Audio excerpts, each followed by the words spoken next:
Welcome to unlimited education friends. मैं हूं अभिजीत कुमार, बात करने जा रहा हूं railway group D exam preparation को लेकर के।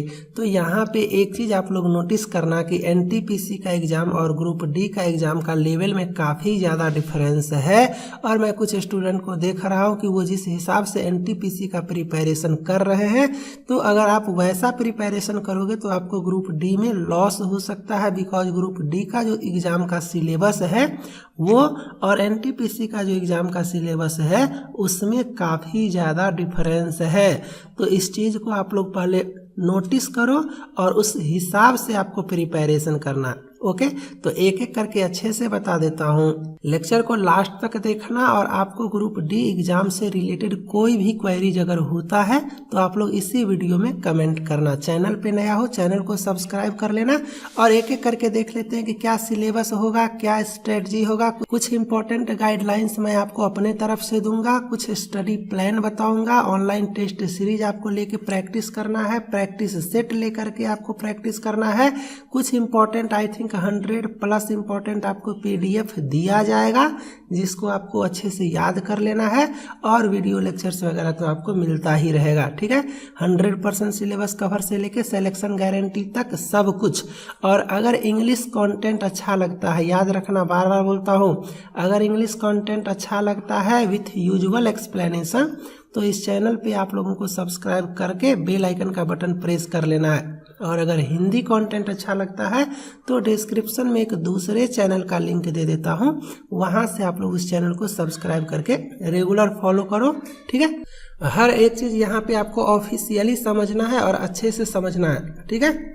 और एक बात और, आप देख रहे हो ना वैकेंसी का क्या कंडीशन है। आपको 13 फरवरी को 2019 में ही वैकेंसी आया हुआ था और सितंबर अक्टूबर 2019 में बोला गया था कि एग्ज़ाम होगा और आपका 2020 भी निकल गया। 2021 में आपका अप्रैल से एग्ज़ाम होगा। इतना लेट से एग्ज़ाम हो रहा है, फिर इसका अगला वैकेंसी कब आएगा नहीं आएगा आप भी नहीं कह सकते हो, इसीलिए आप लोगों को मौका नहीं गंवाना है।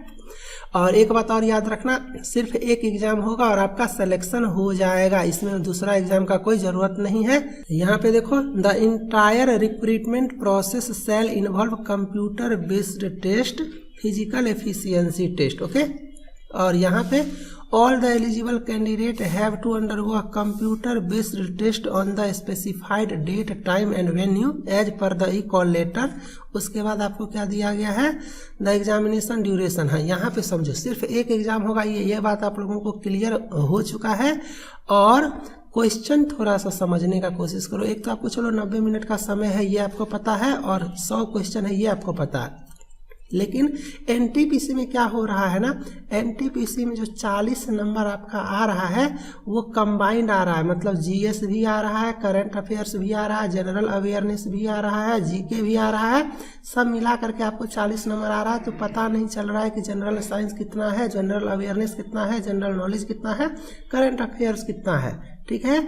और इस वजह से क्या कर रहे हैं, काफ़ी लोग जनरल साइंस को इग्नोर करके चल रहे हैं। बट यहाँ पे आप देखो साफ साफ लिख दिया है कि जनरल साइंस आपका 25 नंबर का आने वाला है। अब आप सोच सकते हो कि 90 नंबर में 25 नंबर सिर्फ जनरल साइंस, 30 नंबर सिर्फ आपका रीजनिंग और 25 नंबर सिर्फ आपका मैथ। मतलब 25, 25, 50 और 30, 80 नंबर आपका ऐसा आने वाला है जिसमें आप 100% स्कोर कर सकते हो आसानी से। बिकॉज मैथ, रीजनिंग और जनरल साइंस आपका आसानी से स्कोर हो सकता है अगर आप अच्छे से कॉन्सेप्ट क्लियर करके पढ़ते हो तो। करंट अफेयर्स के बारे में आपको ज़्यादा सोचना ही नहीं है। और जनरल अवेयरनेस में कुछ स्टैटिक पोर्शन जो होता है, जैसे कि इम्पोर्टेंट डेज वगैरह आपका हो गया, या किसी भी स्टेट का गवर्नर, चीफ मिनिस्टर का नाम, या किसी भी कंट्री का कैपिटल, ये सब जो है करेंसी, ये सब आपको याद रखना है, ठीक है। और एक बात और याद रखना आप लोग कि इस चैनल पे जो है सो 3 से 4 इंजीनियर पढ़ा रहे हैं और सबके सब NITian हैं। तो आप अंदाज़ा लगा सकते हो कि वो आपको जनरल साइंस कितना अच्छा से पढ़ाएंगे। पढ़ाने वाले आपको बहुत लोग मिलेंगे बट समझाने वाले आपको कम लोग मिलेंगे। और अगर एक बात याद रखना, अगर कोई समझाता है आपको और अगर आप समझ जाते हो ना, आपका कॉन्सेप्ट क्लियर हो जाता है ना, तो एग्ज़ाम आप अपने दम पे निकालोगे। हम लोगों का काम है गाइडलाइंस देना और इस हिसाब से समझाना कि हर एक क्वेश्चन क्वेश्चन का आंसर आप आसानी से कर सकते हो। ठीक है, तो इस चैनल को सब्सक्राइब कर लो। यहाँ पे जनरल साइंस, मैथ और रीजनिंग तो आपको पूछना ही नहीं पड़ेगा और सोचना ही नहीं पड़ेगा, इतने अच्छे से कवर करवा दिया जाएगा। खास करके अनलिमिटेड एजुकेशन यूट्यूब चैनल पे इंग्लिश कंटेंट और एक और चैनल जिसका लिंक मैंने डिस्क्रिप्शन में दिया हुआ उस पे हिंदी कंटेंट। ठीक है, और डिस्क्रिप्शन में एक ऐप का लिंक दे देता हूं। अगर आप लोग चाहते हो कि 100% गारंटी के साथ मेरा सिलेक्शन हो जाए तो इस ऐप को आप लोग डाउनलोड कर लेना। यहाँ पे आपको सारा का सारा सब्जेक्ट का चैप्टर वाइज वीडियो लेक्चर्स, उस चैप्टर में जितना भी क्वेश्चन डिस्कशन किया गया है सारे क्वेश्चंस का कलेक्शन करके एक पीडीएफ, फिर सारे क्वेश्चंस का टेस्ट सीरीज, उसमें भी मल्टीपल अटेम्प्ट, सभी का सॉल्यूशन, सभी का वीडियो सॉल्यूशन आपको बोथ लैंग्वेज में, इतना तरह से सब कुछ आपको वहाँ पे मिल जाएगा एक जगह पे कि आप बस एक बार गो थ्रू करोगे और आप आसानी से अच्छा स्कोर एग्जाम में कर सकते हो। एक ही एग्जाम है इसलिए मिस नहीं होना चाहिए। ठीक है, ऐसा नहीं है कि पीटी खराब चला गया और पास कर गए तो मेंस में अच्छा स्कोर कर लेंगे। ये सिर्फ एक एग्जाम पे है तो इसीलिए आपको जो है सो अच्छे से पढ़ाई करना है। तो सबसे ज़्यादा डिफरेंस ये जनरल साइंस को लेकर के था कि एनटीपीसी में फिक्स नहीं है बट ग्रुप डी में आपका फिक्स है।